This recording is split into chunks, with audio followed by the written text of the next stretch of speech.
Hello, everyone. I would like to tell you about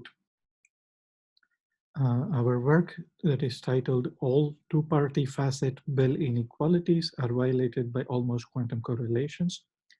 My name is Ravi. I work at the University of Hong Kong, and this paper is posted in the archive at this location. So let me begin with a brief motivation for this work. So as you know, the violation of Bell inequalities shows in a device-independent manner that quantum theory fundamentally differs from all classical theories. In particular, the quantum non-local correlations allow to perform tasks that are impossible in classical theory.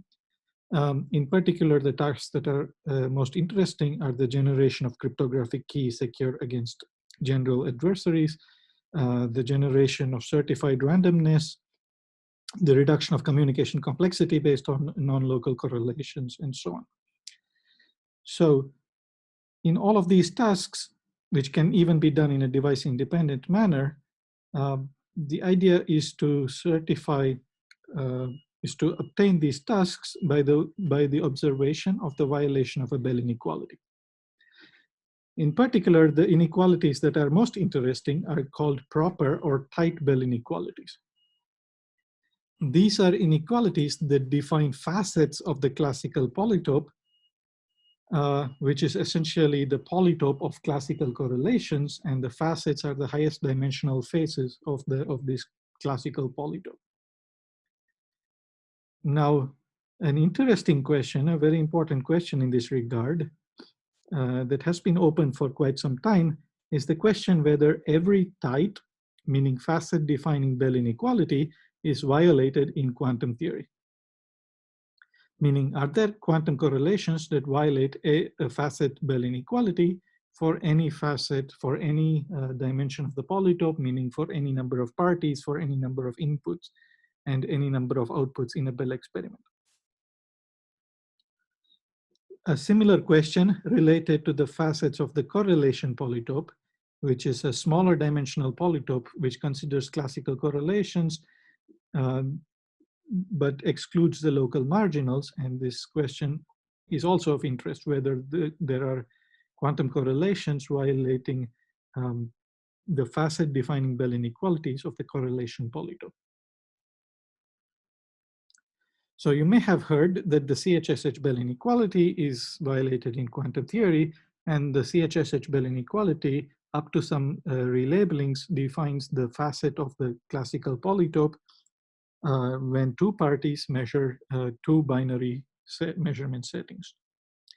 So this question essentially asks whether such a thing holds true irrespective of the number of parties and number of inputs and number of outputs.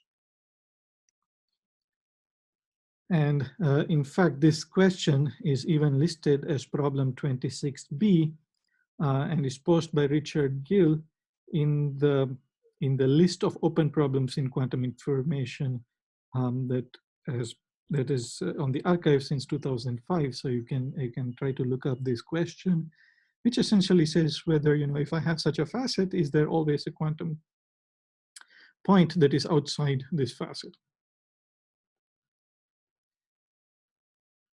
So to kind of explain this notation in a bit more detail, first of all, I will mention that in the three-party and beyond settings, there is work by Professor Asin and his collaborators on what's called the local orthogonality principle. And the local orthogonality principle essentially defines Bell inequalities that are not violated in quantum theory. And so you can also consider this as the question whether in the two-party scenario, there are inequalities that are analogs, that are similar to this local orthogonality in the sense that they define facets of the classical polytope and are not violated in quantum theory. So as you can see, this question is also about characterizing the boundary of the set of quantum correlations, in that we want to obtain a characterization of a high-dimensional phase if one exists of the set of the quantum correlations. So in this paper, we consider a two-party Bell scenario, which is denoted in this fashion, which essentially says that we have two parties, Alice and Bob. Alice has MA inputs and Bob has MB inputs, and there is a certain number of outputs for each of these inputs. And performing this Bell experiment, Alice and Bob obtain probabilities, and these probabilities are just written as the probabilities of some outcomes given some inputs. Now, the boxes, meaning the set of all probability distributions obtained in this fashion, that satisfy the non-negativity, the normalization, and the no signaling conditions, forms what's called the no signaling polytope that's denoted in this fashion. So these are the boxes in which each of these probabilities is non-negative, and there's a corresponding normalization condition for any pair of inputs. And there is a no signaling condition that says that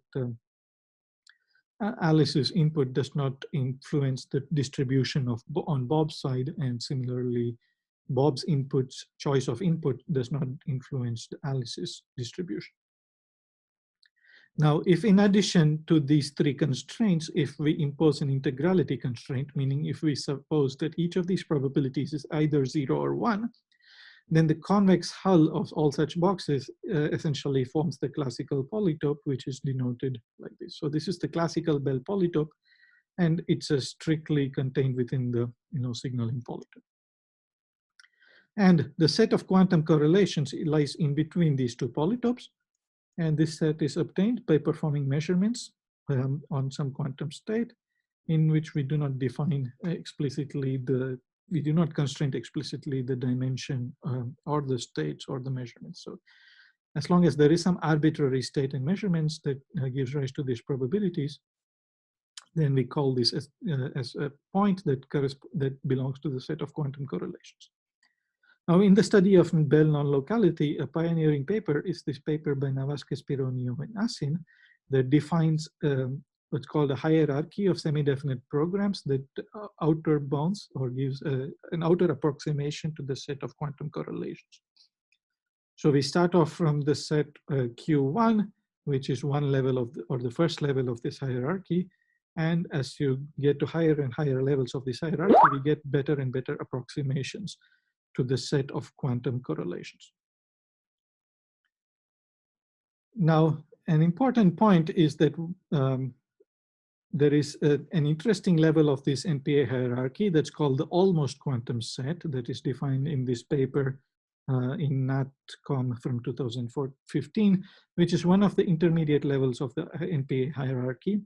And it's very interesting in that it was proven to satisfy many of the information theoretic principles that people designed to characterize the set of quantum correlations, such as the local orthogonality principle and other such principles that you may have heard about.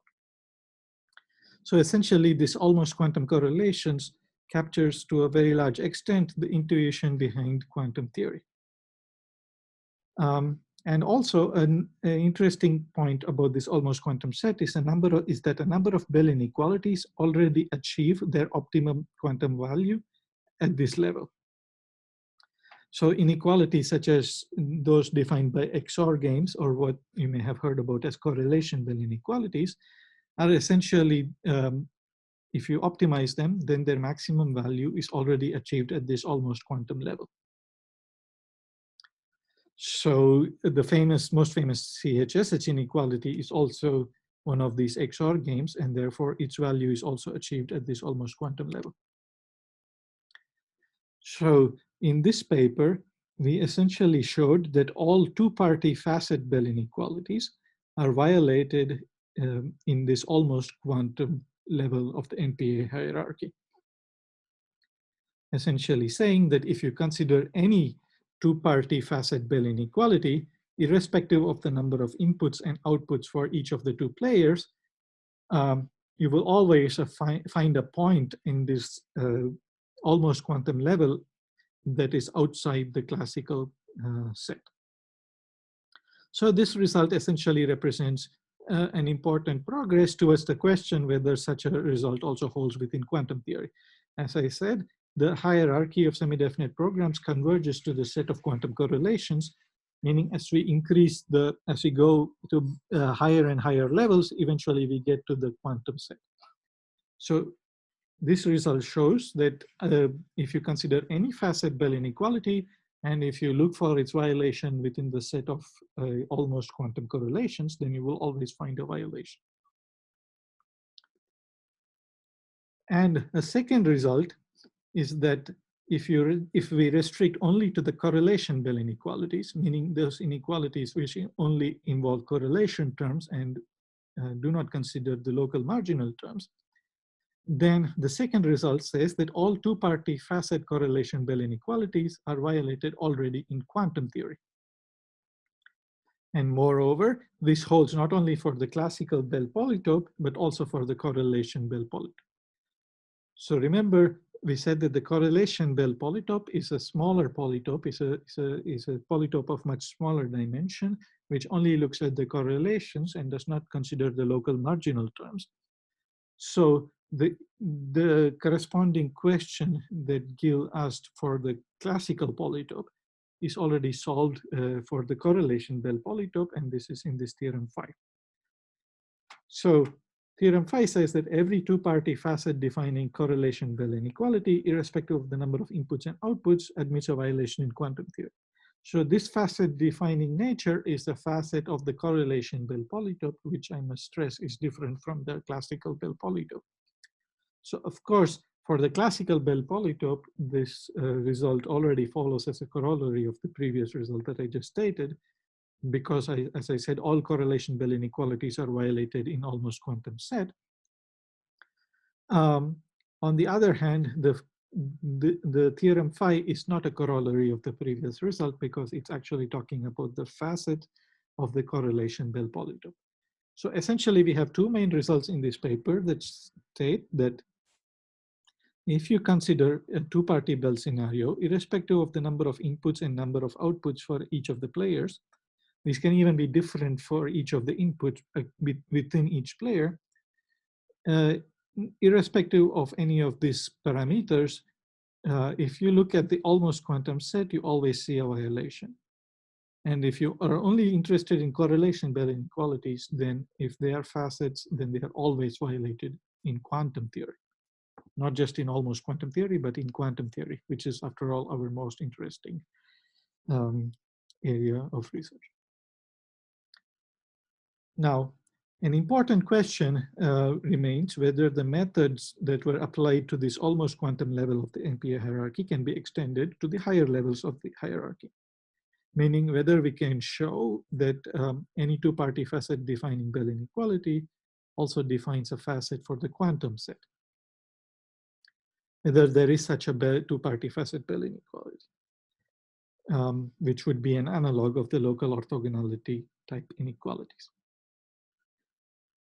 And finally, another interesting offshoot of the result is that we have a characterization of the almost quantum set that is used in the proofs that comes from a connection to graph theory that was discovered by Cabello, Severini, and Winter. And this characterization allows us to derive novel inequalities defining the boundary of a portion of the quantum set. And this is useful in some quantum self-testing applications. In particular, we show some examples of some parts of the boundary that we show can be useful for self-testing. So finally, another open question is whether there are tight bounds on the dimension of the faces that we can obtain. Meaning, if there are no facets, maybe we can obtain some higher dimensional faces, but that are not facets. Nevertheless, it would be interesting to characterize portions of the boundary of the quantum set because these quantum non-local correlations may then be useful in other areas, such as in self-testing or entanglement witnessing, or in device-independent applications. So with that, I will point you towards the paper for the details on the result, and I thank you for your attention.